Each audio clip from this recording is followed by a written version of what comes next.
안녕하십니까. 제주선교 이레순복음교회를 섬기고 온 이진희팀 22기 문상현입니다. 홍대세교회를 작년 9월에 등록하고 처음으로 선교를 다녀오게 되었습니다. 저는 선교 가기 전 가졌던 마음, 그리고 선교지에서 제게 보여주셨던 것들, 예배를 통해 만난 하나님, 그리고 선교를 다녀와서 하나님께서 주신 생각들을 여러분과 나누고자 합니다. 선교를 가기 전에는 특세 시작하기 전부터 저의 마음에 부담감이 있었습니다. 우리 교회에서는 1년에 이렇게 많은 선교를 가는데 왜 나는 참석을 안 하고 있는가라는 생각을 했습니다. 팀 모임을 할 때마다 선교를 빠지지 않고 매번 다녀와서 선교에 대해 나눠주시는 차상석 간사님의 이야기를 들을 때마다 정말 대단하다, 어떻게 선교를 다 참여할 수 있을까, 대체 일은 언제 하는 걸까, 이 교회에서는 선교를 참여하지 못하면 교회 생활하기 참 힘들겠다 등 여러 가지 생각들이 제 솔직한 생각이었습니다. 그런데 특세 첫날에 제 개인적인 기도 제목을 놓고 기도하는 중에 이번 선교를 참여해보고 싶다라는 생각을 하나님께서 주셨고, 그날부터 제주 선교를 놓고 기도를 하기 시작했습니다. 그러나 그때까지만 해도 제 마음속에 선교는 참여하지만 제 개인적인 마음의 회복이 우선이었습니다. 부동산에서 쉬는 날 없이 일하고 많은 사람들과 만나고 힘든 사람들을 상대하면서 너무 바쁘고 정신없게 지났기 때문에 제 마음은 5년간 많이 지쳐 있었던 상황이었습니다. 제가 중3이던 시기였습니다. 모교에서 겨울 수련을 갔는데 그때 저녁 집회 때 뜨겁게 만나주셨던 하나님을 기억합니다. 그날 인격적으로 하나님을 만났고, 그래서 선교를 가게 되면 그때 다시 한번 하나님이 저를 만나주셨으면 좋겠다는 생각을 했습니다. 그렇게 선교지에서 예배를 기대하면서 선교 첫날 집회 시간이 되었습니다.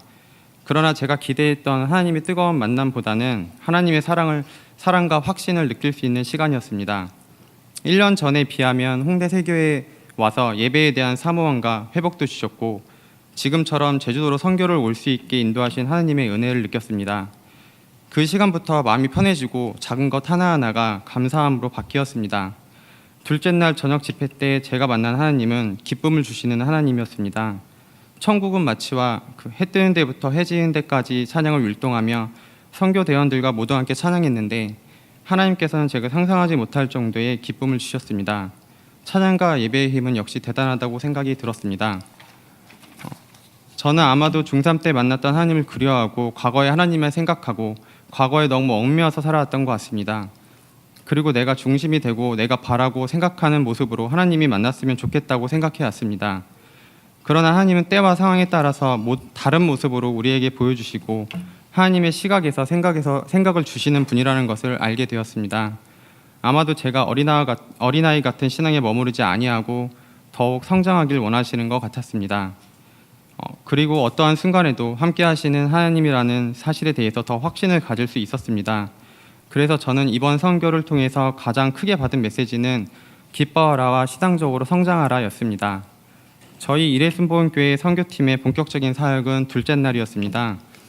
교회 근처에서 출근하는 사람이나 등교하는 학생들을 만나기 위해 아침을 먹자마자 바로 출발했습니다. 교회에 도착해서 바로 부채와 물티슈를 들고 나갔습니다. 제가 생각한 것보다는 꽤 많은 사람들을 만나고 교회 부채를 나눠줬는데 생각보다 사람들이 거부감 없이 잘 받아줘서 아침 일찍 나오길 잘했다는 생각을 했습니다. 그리고 점심 때는 근처 경로당으로 향했습니다. 지난 3차 때 2월에 왔을 때는 경로당에 영업사원들이나 사기꾼들이 한 번씩 왔다 가서 어르신들이 외부 사람들에 대해서 심하게 적대적이라는 말을 들어서 걱정을 많이 했습니다. 하지만 생각보다는 우리를 반겨주셨고 함께 선교를 갔던 정아름 자매의 애교와 눈웃음이 통했는지 경로당 관리하시는 어르신께서 적극적으로 도와주시기까지 했습니다. 동네 어르신들 명단을 보며 전화까지 돌려주시며 결국에는 16명의 어르신들이 교회를 오셔서 식사를 하게 되었습니다. 거동이 불편하신 분들도 계셨고 심지어 교회를 처음 오시는 분들도 있었습니다. 경로당 사역을 준비하기 전에 전용식 팀장님과 팀원들이 기도할 때 준비한 음식이 남지 않아서 우리가 라면을 먹어야 할 만큼 어르신들이 많이 오셨다 이렇게 기도를 했는데 하나님께서 바로 응답해 주셔서 많은 분들이 식사를 하시고 다들 맛있게 드시는 모습을 보니 기쁘고 너무 감사했습니다. 정말 이런 게 하나님이 함께 하시는구나 라고 생각이 들었습니다. 오후에는 초등학교 하굣길 전도를 나갔습니다. 저는 초등학교 4학년 남자아이들을 좋아합니다. 왜냐하면 제가 초등학교 4학년 때 처음으로 교회를 나갔기 때문입니다. 어느 날 동네 교회 앞을 지나가고 있는데 어느 남자분이 떡볶이 먹고 갈래? 그러시는 겁니다. 나중에 알고 보니 그분은 초등부 전도사님이었습니다.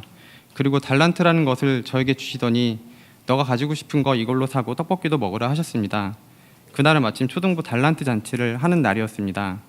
그래서 그날부터 이름도 적고 전화번호도 적고 저의 교회 생활이 시작되었습니다. 그래서 저에겐 초등학교 4학년 아이들은 특별합니다. 그날도 우연인지 모르겠지만 제가 몇 학년이야? 라고 물어보는 아이들 중에 초등학교 4학년 남자애들이 많았습니다. 그 아이들에게 풍선을 만들어주고 교회에 대해서 이야기를 나누고 주일학교에 나오라고 말하며 대화를 나누는데 그 아이들이 너무 예쁘고 사랑스럽게 보였습니다. 어쩌면 하나님께서 나에게 원하시는 일이 이런 게 아닐까라는 생각과 만약에 내가 어릴 때 교회에 나오라고 아무도 말을 안 했다면 지금 어떻게 살고 있을까라는 생각이 들었습니다. 아이들 전도에 다시 한번 생각할 수 있는 시간이었고 더 많은 아이들에게 예수님을 전하라고 하나님께서 이곳에 보내신 것 같았습니다. 오늘 오전에 들은 소식인데 목사님께서도 말씀하셨지만 그 이레순복음교회 오늘부터 처음 주일학교를 시작했는데 저희가 만났던 한 아이가 엄마와 함께 그 교회에 왔다는 소식을 듣고 너무나 감사하고 감동적이었습니다. 처음에 선교를 떠나기 전에는 나의 지쳐있던 마음의 회복과 개인적인 욕심의 기도 제목, 내가 원하는 모습의 하나님을 만나기를 기도했지만 하나님은 저에게 마음의 회복을 주시고 더 큰 하나님으로 저에게 다가왔습니다. 그리고 무엇보다 저에게 기쁨을 회복하게 해주셨고 제주 땅을 보며 안타까운 마음을 가지게 하시고 보게 하셨습니다. 마지막으로 우리 교회에 출석하지는 않지만 멀리 광주에서 오셔서 함께해 주시고 주방을 책임지셨던 사모님과 집사님, 그리고 강력한 리더십으로 팀원들을 이끌어 주신 전용식 팀장님과 함께한 모든 팀원분들께 감사하다는 인사를 드립니다. 그리고 자격 없는 저에게 제주선교에 인도해 주시고 쉬지 않고 일하시는 살아계신 하나님께 이 모든 영광을 올려드립니다.